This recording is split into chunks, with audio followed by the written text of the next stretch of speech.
I'm really happy to introduce you today to Elaine May.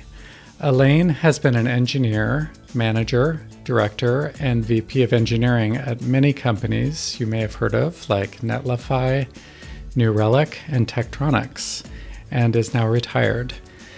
Elaine was doing Agile before the Agile Manifesto, has led both hardware and software teams, and she's even led marketing and strategy. I really appreciate her insight and can't wait to share today's conversation with you.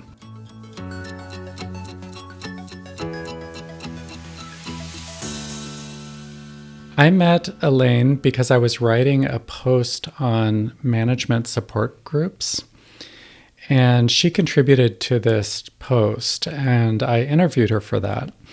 And she had this really wonderful quote I'd like to share with you. She said, "Learning to manage is very different from other types of learning, like engineering, for instance. In management, the concepts are simple and the execution is not. I've seen this trip up many engineering managers who read a book or attend a class and find the concepts trivial and therefore easy or not very important. Learning management is more of an apprenticeship versus an intellectual pursuit." I really loved that quote. I've shared it with many people since then. And today we're going to be talking about organizational improvements, and we will get into a critique of SCRUM, which is something I've wanted to do for ages. So welcome to the show, Elaine. Thank nice you. to have you here. It's great to be here. So to get started, I was wondering if you could tell us just a little bit about your early experiences with Evo. You were doing Agile before, I think probably that phrase was even coined, well before the Agile Manifesto. And I was curious if you could just share some of like how you were informed of that and how it affected your management. Sure. So this was in the late 80s, early 90s. And there's a person named Tom Gilb that wrote this book called Principles of Software Engineering Management. And one of my colleagues had used the concepts in that book, which were called evolutionary delivery, or we called it EVO, um, to manage a project. And I had been managing my project using more traditional methods, and it hadn't worked as well as I'd hoped. And so I thought, well, let's give this a try. And it was really it was a second iteration of a graphical user interface for a very large piece of test equipment. The first iteration hadn't really caught on that well. So I was really hoping that by doing things in small increments and incorporating user feedback, we could come out with a much better result. I love that.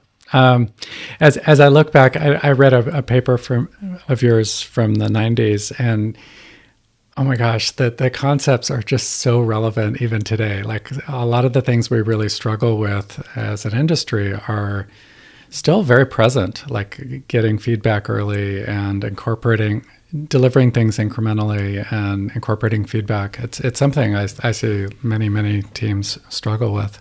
Well, and the tools we have today are so much more effective at doing that. Like this was back in the day when to build our entire system and get it up and running was a multi-week effort because there was 3 or 4 teams, maybe 25 to 30 software developers, all doing their own thing, and to integrate that all together was really really hard. And nowadays, we build and release, the same day multiple times a day, and don't really think anything of it.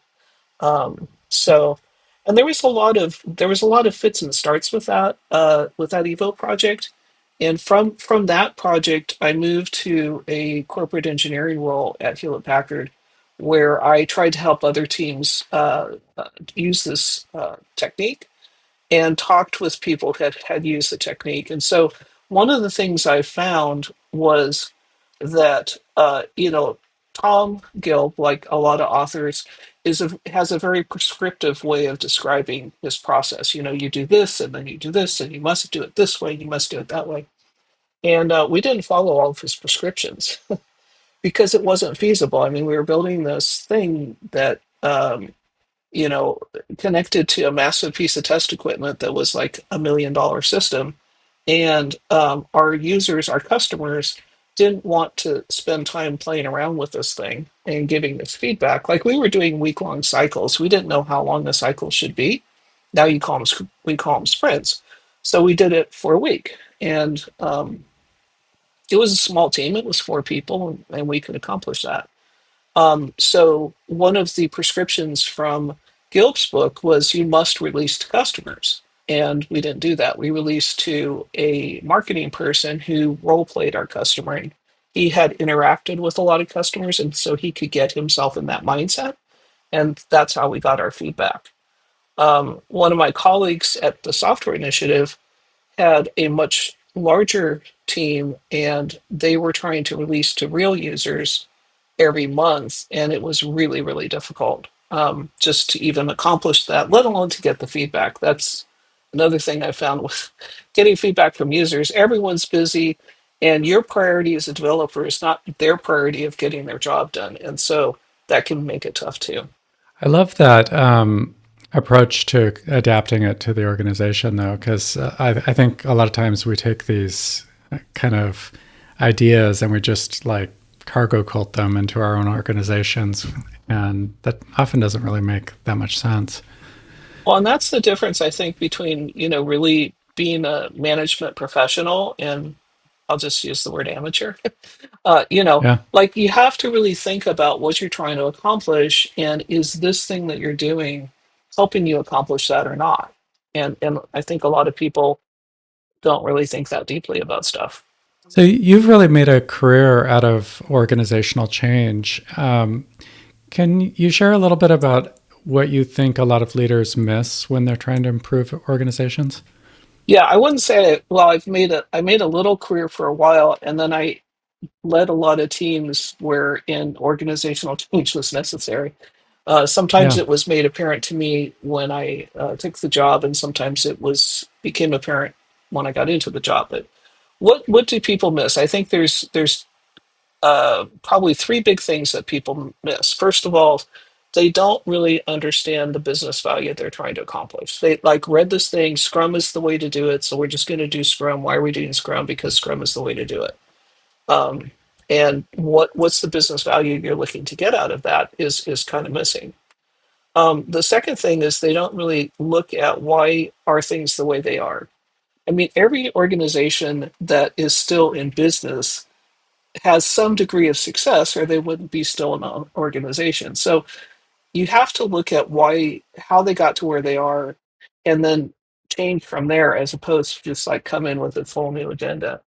And then the last thing, which I think is kind of aligned to both of those things, is not understanding how to drive change. And um, I've used this analogy before with different groups. Like, even when people want to change, it's hard. And so you have to be able to support people both on an emotional level and then organizationally support them throughout this change. Otherwise, you retreat. So the analogy I've used, which is you get married and it's all wonderful on the wedding day, and he's so swell, and then 6 months later the toilet seat's left up and there's socks on the floor, and you're like, what have I done? And because you're still getting used to each other, you're still working through those changes. And that's example of when people think it's positive. When people think it's negative, it's even harder. When you're talking about this kind of support and for change, like, do you have a general approach that you use for kind of driving those changes, or have you seen any patterns in the way that you do it? So one is understanding um, the past. And so for example, when I joined Tektronix, Tektronix had acquired a joint venture that they had with Sony. And so these people in Japan had worked for 30 years without any sort of oversight from either Sony or Tektronix. And when they went to talk to their families about their job, they worked for Sony Tektronix. All of a sudden, they were working for this company that none of their family had ever heard of, probably. And And from the Tektronix perspective, they had built a product that was great for the Japanese market, but when it failed, their method was to put someone on a train, an engineer on train, and go to that site and fix it, which obviously in a worldwide business doesn't work. So, an approach would have been to go in and say, hi, welcome to Tektronix. We're your new bosses. And by the way, you've been doing this all wrong and we have to fix you. That I didn't do. I coined this phrase, making a strong team stronger. And it was actually a team composed of people from the Sony Tektronix effort in Japan, Tektronix people from Beaverton, Oregon, and then some people from Hewlett Packard, like myself. And we formed a team together. And the the evidence that I have that worked is I was on a press tour getting ready to introduce this new instrument, and we were failing our specs tests, which in instruments is like death. Like you can't do that. And it turned we the teams worked together over conference calls and across time zones to figure out that a part that we were using was failing in a way that the manufacturer didn't expect, and we worked with that manufacturer to address the situation. So, we started out with what could have been a really bad situation, and it worked. It worked really well. Sounds very validating for like that approach of kind of getting the people bought into the change and working together to kind of own that change. Yeah, It seems like that's often a common failure mode, is that you impose change on your people rather than make them really want it or invested in being a part of it. yeah, and helping them understand like why. Okay, so like with this team in Japan, like you did an awesome thing with this product, keeping it alive for the Japanese market. Now we're trying to go worldwide. Let's look at what's going to happen if the thing fails, and we can't just put someone on a plane to Singapore or something. We've got to come up with a better way of doing things. And so validating that they did a great job in the past, and here's why we need to change it, not just because people on Beaverton said you did. When you think about driving change, what do you kind of look for in the people around you, or like how do you think about kind of the steps to drive that change forward? So I have kind of a four-step model that I've always got in the back of my head. The first step is, why do we need to change? Like, what's wrong with the way we're doing things? The second step is, what are we going to change to, and is that going to be a good place to go? And the third step is, can I see the plan to get there? There was another team I led where um, their software engineering practices were very rudimentary, I'll just say. And I had a vision where we were going to get to, but I didn't disclose that vision to the team or even to my management, who also didn't really understand the software bit um, engineering practices. Uh, I just took a little change. So you gotta think about what's a place that people can see is going to be better, and a plan that they can believe is achievable. And then so that's the third step, is the plan, and then the fourth step is to make sure that there's sponsorship, so that when things get hard, the management is going to support continuing on with this effort, and Mm. support the emotional and technical support, like helping people figure out what's the keystrokes I'm supposed to use here. This isn't working. I'm trying to do this thing and it's all screwed up, and what do I do now? So that kind of thing. I think that support part is really often neglected. Can you tell me a little bit more about the sponsor and like why did you choose that word, and what is their role? Yeah, so when I was at the software initiative thing, Hewlett Packard was, this was at the time that Hewlett Packard had its broadest product line. And a lot of the projects had evolved from very small efforts with one engineering manager who all was a hardware guy typically, and a couple software or firmware people, and to multi-person, multi management efforts. And so they were looking for ways to do things better. But what had happened up till that point was the software people, say in a lab of maybe 50, there was maybe 10 software people. And they would get together and they'd say, well, we want to do this thing. Well, no one else understood what they were talking about. So they go into the big boss, the VP, and said, we want to do this other thing. And the boss is like, okay, fine, sounds good to me. Then they would get into it, it would get hard, and they'd say, this isn't working as well as we hoped. We just want to drop it. And the big boss would say, okay, that's fine. Let's get back to getting things done. And so I worked with a lot of groups where that had happened more than once, and they were really cynical.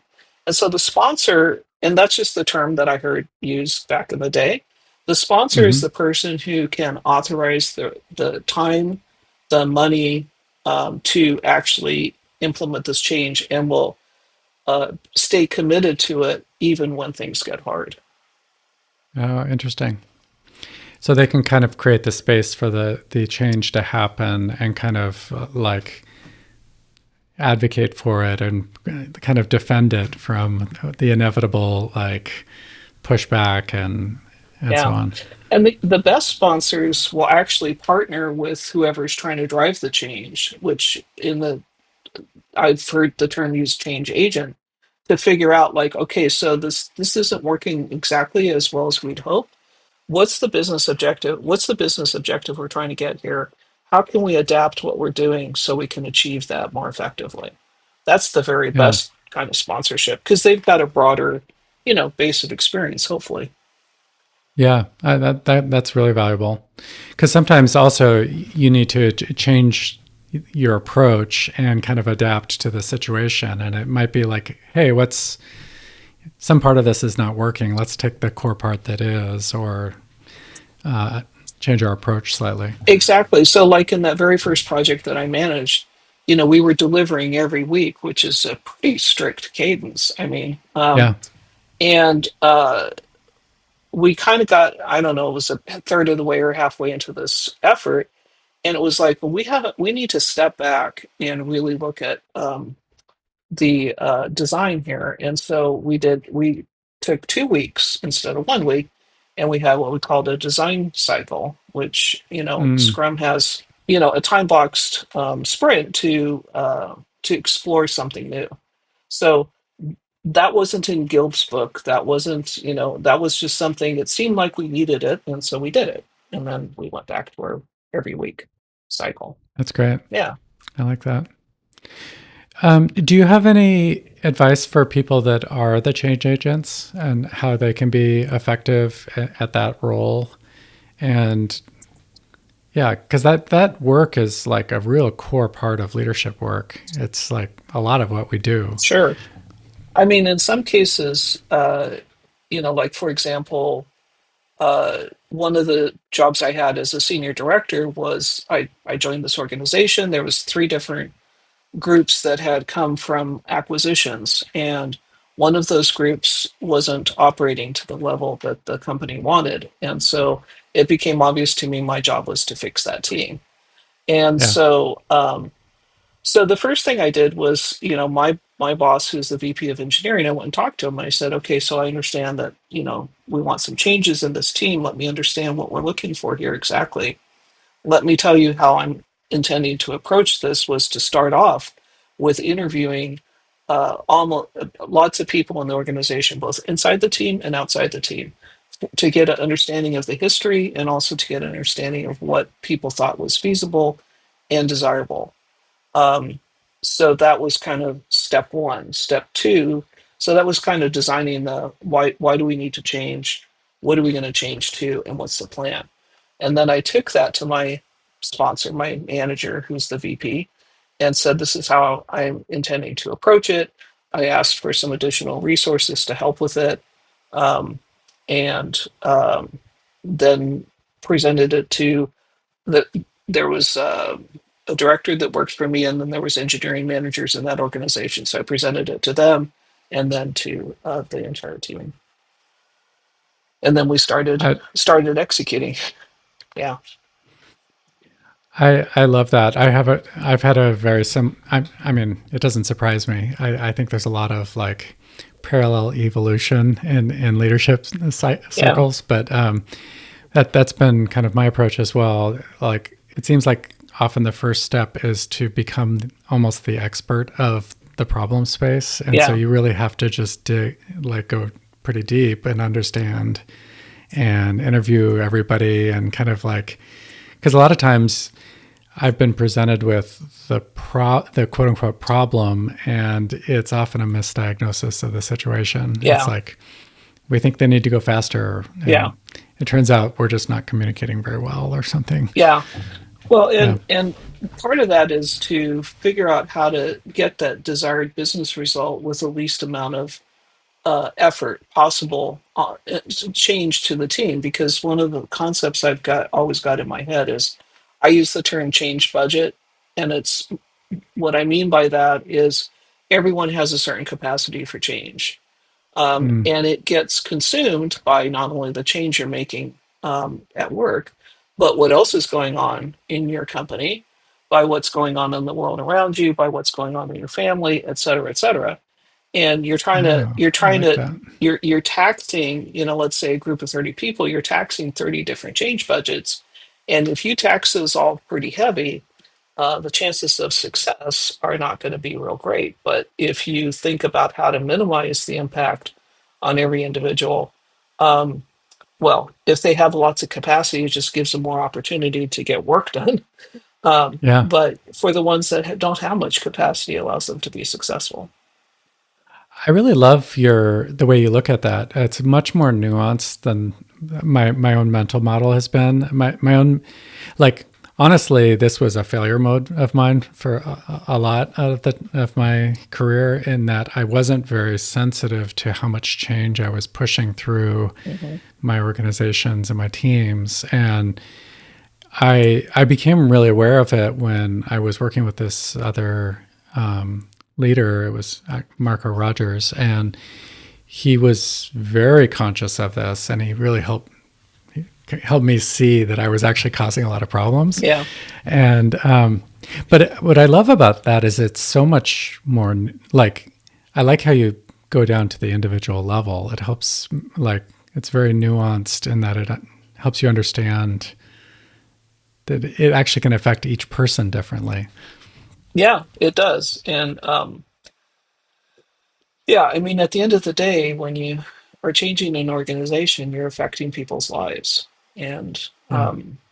in ways that, as a leader, you may or may not completely understand. Another thing I think about, if I could just continue jumping Yeah, down, please. so is Yeah. a lot of times well, in the organizations I worked with, you have naysayers. And probably the most funniest naysayer I ever worked with, I was teaching a class. We'd been at, as again, part of the software initiative, we'd been asked to come in and help these people learn consulting skills like we were doing. And so we started out the first day by asking each of them individually in the room what they wanted to learn out of that class. And the fourth person I talked to said he wanted to learn how to brush his teeth. So inside my head, I have a lot of conversation, but I'm modeling being a respectful consultant. So I walk through the process with them respectfully, and we continue on the rest of the day. Come to find out, I was back in that division a few months later, and of all the people in that class, this is like this is the olden days with guys with short sleeve shirts with pockets and pocket protectors. He pulled out this 3x5 card, and he had written on it everything we had taught him, and he was using it. And Ah, so it's hard to maintain a positive and respectful internal state when you're dealing with resistance like that. um, but if you can do it, you can actually convert people from naysayers to advocates. Not always, obviously, but sometimes. And that's yeah. wonderful. Hmm. Do you have any other tips for people that are rolling out change? I think, you know, understanding your sources of sponsorship, your sources of resistance, the organizational constraints you have. Um, everything's a 2x2 matrix. So you have the support for your change on one axis and the organizational power on the other axis. And Mm. spending a lot of time with people who are negative and have no power is kind of not useful. Spending time with people that are positive about the change and have no power feels good, but it is also not moving things forward. What you really want to do is basically identify why people have a negative approach to change that have power, and either use whatever tactic you can think of, but either make change what you're doing, get them on, figure out what they're looking for and try to adapt the change to that. Lean on your sponsor. There's many different ways to approach it, but figure out how you can get either neutralize that negative impact, or address it. So one thing, as I kind of mentioned, that I struggle with is pacing my changes. Um, how do you think about like pacing changes for like an organization's ability to receive them? Or I don't know, maybe that's too a too simplified, like one direction way of looking at it. But like, how do you look at like you usually want to make change happen as quickly as you can? How do you think about kind of pacing that change? Well, I think you have to look at what's the organizational imperative for change. Like, why Hmm. why do we need to do this? And when is it sufficiently done? Like, maybe maybe getting it 80% of the way there is good enough. Maybe Yeah. that's the time to go on to the next thing. And so being very clear about what's the organizational imperative, how will you know you're successful with this, really is really important. I'm also a really Mm. big fan of I 1 through N prioritization. Like, there's not three top priorities. There's a number one, a number two, and a number three. And especially if it's an organization where people are resistant to change, or they're just don't believe it's possible, you will be tested. And so I think of another example of a team I led where their approach to quality was, well, bugs happen and software just crashes, and that's the way it is. And we ran into a critical bug right as we were trying to release things. So I know how this goes, and I Hmm. stopped the release, even though that cost me quite a bit of angst with my boss, who had promised it to the customer, and on and on and on. But that sent a clear message to the team that quality was the most important thing. And so I think if you're trying to change, three things at once, you have to kind of ask yourself, can this team absorb that much change? And if I had to give up one of these, which would I give up? Like, what's most important? So we've talked a little bit about organizational change. I'm also dying to talk a little bit about Scrum. Mhm. What are your thoughts about Scrum as a methodology, and what is your critique of Scrum? So first of all, I think there are multiple ways to be agile, and I think the whole concept behind the Agile Manifesto is, let's not lock ourselves into something. Let's be agile and change what we're doing in response to what the needs are. And so, if you look at that journal article that I wrote about Evo, what we did with Evo was pretty similar to what people do with Scrum. We just didn't call it that. Um, but we didn't get um, fixated on what is the absolute right way to do it. Do you have to have stand-up meetings? Do you have to be standing up when you have a stand-up meeting? Do you have to have a scrum master, et cetera, et cetera? And so I think I think that Kanban is another approach to agile. I think there's lots and lots of good approaches to agile, but you have to be thinking mindfully about what you're trying to do, what you're trying to accomplish, and is the way you're going about doing things giving you the result that you want. And I think a lot of people just, they heard that Scrum was the thing to do, and that's the way you do it, and they just don't ever question why, or is this working, or anything. Do you think that that's a sign of an experience. Like a lot of people copy from whatever is around them, I think, when they're new to something. It's like Like you think of, it's like cut and yeah, paste management. it really is. And so you could make the comparison maybe to like the new engineer that is just copying and pasting the code that is next to whatever they're working on. And maybe that's kind of the first level of learning. But it has this really unfortunate side effect that it's seen as kind of the default way of doing things, when in engineering, it's kind of conceived as something that you hopefully outgrow pretty quickly. Yeah, and I think it's a lack of mentorship for new managers. You know that I've managed a lot of new managers. At one point, I was a new manager, and that first step from individual contributor to manager is the hardest. It's so And hard. and and I think there's a real lack of understanding at the director or VP level of the need to mentor new managers to make them successful. Um, Yeah. I was really fortunate that I had a cadre of managers that mentored me and kicked my butt when I needed it, and helped made me think about things. So part of it. One of the very first experiences I had as a brand new engineer at HP was I was making a change to some piece of code that my boss had written. Let's call him Jeff. And Jeff told me to change this thing. He said, "But before you change that, you should go talk to Harry." I went over to Harry, and Harry said, "Well, why are you doing that?" I said, "Well, Jeff told me to. He's my boss. I'm 22 years old. I don't know anything." And Harry was like, "Well, Jeff doesn't know what he's talking about. That makes no sense at all." And like one of the very first things I learned as an engineer is I had better understand the why behind things.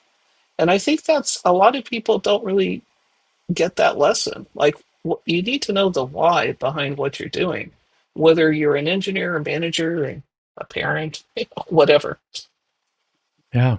Oh, that's such good advice. I think part of what Agile was about was getting real feedback from customers, and that is a piece that I find rarely exercised in Scrum.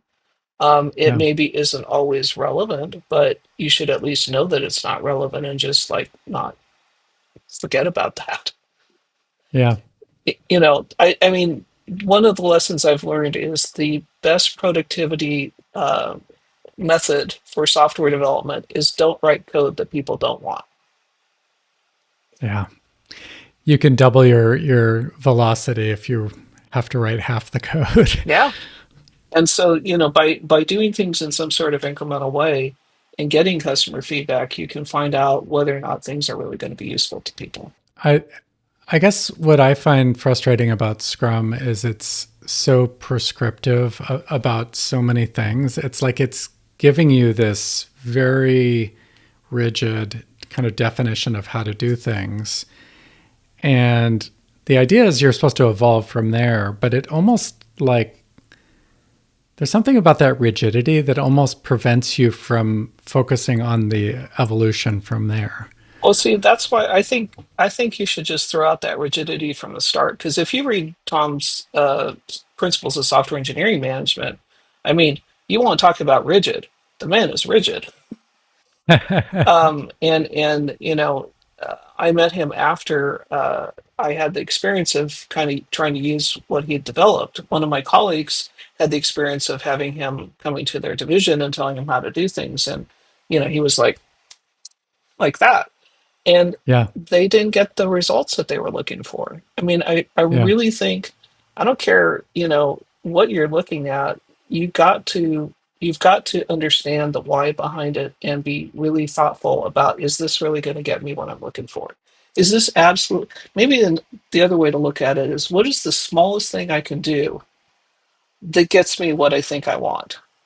Like, yeah, like, let's say, with Scrum, what if we just started doing, what do we get out of stand-up meetings? What if we started with that instead of yeah, starting with the entire process? yeah. Yeah, that makes a lot of sense.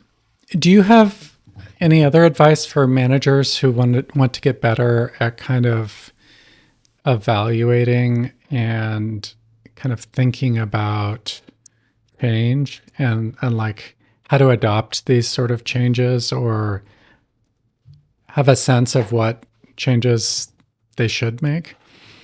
I, I mean, I'm a big fan of mentorship. I've, had the benefit of having a lot of formal and informal mentors throughout my career. I've gone to colleagues and talked things over with them. Um, like I said, I think you quoted me. It's an apprenticeship. I think it's an experiment and evaluate kind of a job. And so, there's your coworkers that are possible colleagues. There's management support groups. There's I like Rand's leadership Slack is another tool. Um, Meetups, maybe management meetups if you live in a place that's, you know, there's lots of ways. I mean, with the internet, gosh, there's just so many different ways you can get in touch with people and bounce ideas off of them. But you really have to kind of get to the context of the situation and not just look at the surface. Yeah, I love that. It's kind of don't manage alone. Kind Yeah, of yeah, it's try to create a community around yourself of people that can help you develop your expertise and it really is a craft. I think is what part yeah, of what you said yeah. earlier is it takes an attention to learning and developing. Yeah, and I think, if you're not interested in people, I mean, that's for me the joy of being an engineering manager, which is what I spent about three-quarters of my career doing, was management of one form or another, is you get to combine the technical with the people side. But if you don't want to deal with people, you shouldn't be a manager because that's all you do all the Absolutely. time. Yeah. Yeah.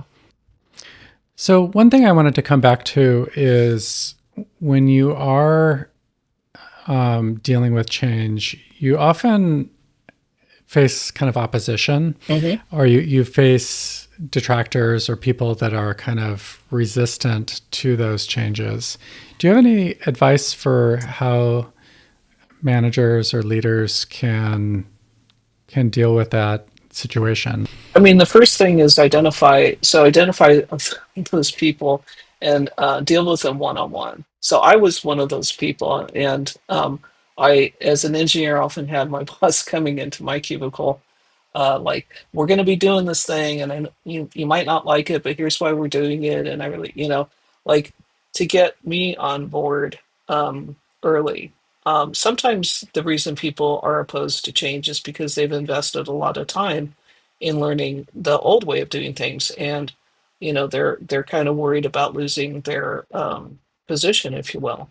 And so if you give them the opportunity to, like, get a head start, like, let's say it's a new programming environment or programming language or something like that, give them some number of weeks to be experimenting with it and learning it, and then they can be the teachers of the rest of the team, which preserves their position and also it respects their past knowledge and it gives them the tools to be successful in the future. Um, so yeah, I mean, I have had cases where people were resistant to change, and none of that worked. Um, and that's a hard situation where you have to basically decide, is this person going to be able to be successful in the organization, um, Yeah. and not duck that hard conversation. But most of the time that I haven't encountered that, but maybe once or twice. Yeah, I've sometimes found that those people can also be really useful because they sometimes will help. They will see problems sometimes that other people won't. And I've sometimes actually gone to those type of people and actually asked for their help with Hmm. it. Like, hey, I'm trying to deal with this. Can you give me an idea of what sort of challenges we might run Right. into? And help me And overcome those. often, Yeah. yeah, exactly. Yeah. I think a lot of cynics are disappointed optimists. Like, they're people I totally agree. that really want things to work, and then they don't. And then they kind of over time just get kind of cynical about things. Because I have I think that you're so streak in right. me. Yeah, it's like people that really care, and but Yeah, they've been disappointed because people haven't shown that same like degree of caring. yeah, Uh, yeah. Yeah. So like trying to get to the intent behind their resistance or objections, I think in a respectful way is a great way to deal with that. Yeah. Yeah. That's great. Do you have any recommendations of books or other places people can learn more about managing change? Yeah. So I'm a real book person, and the two books I really like on this topic, one is called Switch by Chip and Dan Heath. And it's just kind of like a great overview of how people psychologically deal with change, whether this is change in an organization or an individual trying to change, like stop smoking or something. Um, the other thing that I would highly recommend for people that want to make organizational change is More Fearless Change, which is kind of like design patterns. It's like if you want to be, all sorts of different approaches to dealing with a specific situation. And it Hmm. reminds me of like I learned object oriented development back in the day when that was a new thing. And we didn't Hmm. have the design patterns book back then. And so we were just kind of flailing around trying to figure out how to use this technology. And then design patterns came out and was like, oh my gosh, here's how you do it. You do it this way. And More Fearless Change, as I've read it, is very, very similar. Again, you can't just apply it blindly, but it's, I think, going to give you a lot of good ideas about how to approach this. Oh, that's great. Is it also going to kind of give some language for the different patterns? Oh yeah. Yeah, they have Oh, cool. they've got names for, you have to have names for everything. So what Yeah, otherwise how do you communicate? So yeah, they've got, yeah. that's great. And the thing of it is like I've spent most of my career, probably maybe 2/3 of it at the director and VP level. And Hmm. directors and VPs, that's what you do. Like that's your job, is to evolve the organization in a direction that's positive. And so I think understanding how to successfully change things is vital. It's a vital skill. Absolutely. Where can people find you if they would like to contact you? Where- Well, so I'm on LinkedIn, but I'm less. I look at it every once in a while to see what my friends are up to these days. Yeah. I'll give you my email address. Elaine, Elaine, as in Louise, May, May, at gmail.com. And I'm also on Rand's Leadership Slack, so people can DM me there if they want. Well, Elaine, this has been so much fun. I've really enjoyed getting to know you and getting to know your work. And I also just really appreciate your approach to leadership and mentorship. I think we all need that in our careers and in our lives. It helps us to make organizations that work better for the people in it and to produce better results and Well, make thanks. better things. And And I've yeah, benefited a lot from so many people throughout my career, and the year that I spent at New Relic was one of the most impactful in terms of my learning. So I'm glad I got to meet you through that yeah, network. me too. Yeah. Thank you so much for your time today.